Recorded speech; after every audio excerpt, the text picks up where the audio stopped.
Hello, friends. Today's Bible passage is 2 Chronicles chapters 3 through 5. Then Solomon began to build the temple of the Lord in Jerusalem on Mount Moriah, where the Lord had appeared to his father David. It was on the threshing floor of Araunah the Jebusite, the place provided by David.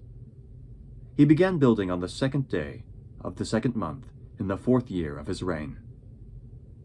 The foundation Solomon laid for building the temple of God was 60 cubits long and 20 cubits wide, using the cubit of the old standard. The portico at the front of the temple was 20 cubits long across the width of the building and 20 cubits high. He overlaid the inside with pure gold. He paneled the main hall with pine and covered it with fine gold, and decorated it with palm tree and chain designs. He adorned the temple with precious stones, and the gold he used was gold of Parvaim. He overlaid the ceiling beams, door frames, walls, and doors of the temple with gold, and he carved cherubim on the walls. He built the most holy place, its length corresponding to the width of the temple, 20 cubits long and 20 cubits wide. He overlaid the inside with 600 talents of fine gold. The gold nails weighed 50 shekels. He also overlaid the upper parts with gold. In the most holy place, he made a pair of sculptured cherubim and overlaid them with gold. The total wingspan of the cherubim was 20 cubits. One wing of the first cherub was 5 cubits long and touched the temple wall, while its other wing, also 5 cubits long, touched the wing of the other cherub. Similarly, one wing of the second cherub was 5 cubits long and touched the other temple wall, and its other wing, also 5 cubits long, touched the wing of the first cherub. The wings of these cherubim extended 20 cubits. They stood on their feet, facing the main hall. He made the curtain of blue, purple, and crimson yarn and fine linen, with cherubim worked into it. In the front of the temple, he made 2 pillars, which together were 35 cubits long, each with a capital on top measuring 5 cubits. He made interwoven chains and put them on top of the pillars. He also made 100 pomegranates and attached them to the chains. He erected the pillars in the front of the temple, one to the south and one to the north. The one to the south he named Jachin, and the one to the north Boaz. He made a bronze altar 20 cubits long, 20 cubits wide, and 10 cubits high. He made the sea of cast metal, circular in shape, measuring 10 cubits from rim to rim, and 5 cubits high. It took a line of 30 cubits to measure around it. Below the rim, figures of bulls encircled it, 10 to a cubit. The bulls were cast in 2 rows, in one piece with the sea. The sea stood on 12 bulls, 3 facing north, 3 facing west, 3 facing south, and 3 facing east. The sea rested on top of them, and their hindquarters were toward the center. It was a handbreadth in thickness, and its rim was like the rim of a cup, like a lily blossom. It held 3,000 baths. He then made 10 basins for washing and placed 5 on the south side and 5 on the north. In them the things to be used for the burnt offerings were rinsed, but the sea was to be used by the priests for washing.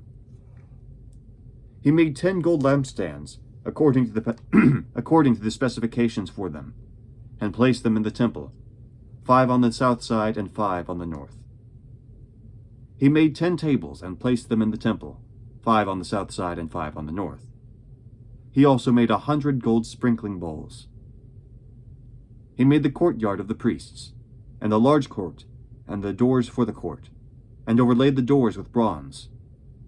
He placed the sea on the south side, at the southeast corner. He also made the pots and shovels and sprinkling bowls. So Huram finished the work he had undertaken for King Solomon in the temple of God.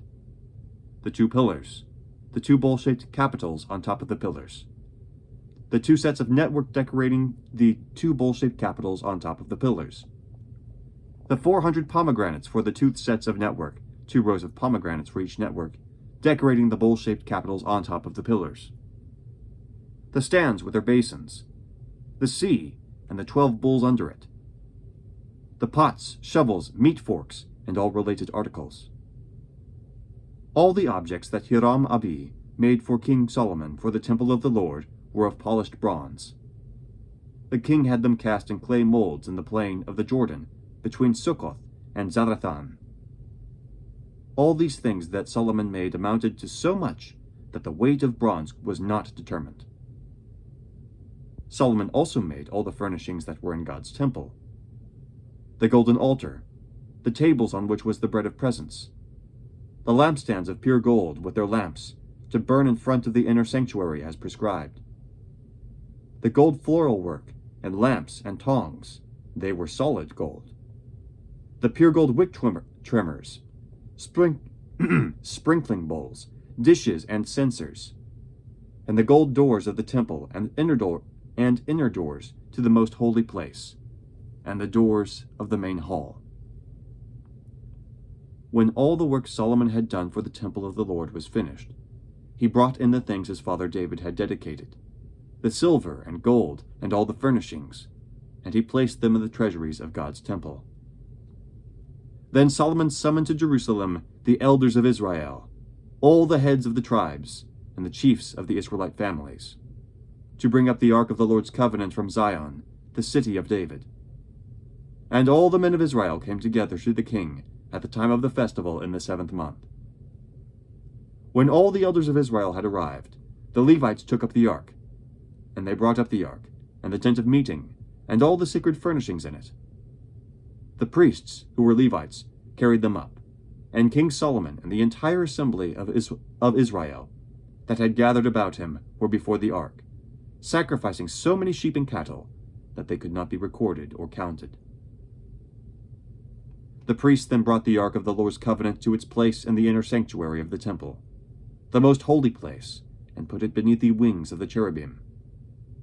The cherubim spread their wings over the place of the ark, and covered the ark and its carrying poles.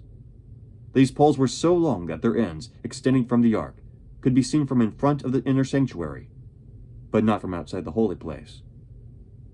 And they are still there today. There was nothing in the ark except the 2 tablets that Moses had placed in it at Horeb, where the Lord had made a covenant with the Israelites after they came out of Egypt. The priests then withdrew from the holy place. All the priests who were there had consecrated themselves, regardless of their divisions. All the Levites who were musicians, Asaph, Heman, Jeduthun, and their sons and relatives, stood on the east side of the altar, dressed in fine linen, and playing cymbals, harps, and lyres. They were accompanied by 120 priests, sounding trumpets. The trumpeters and singers joined in unison, as with one voice, to give praise and thanks to the Lord.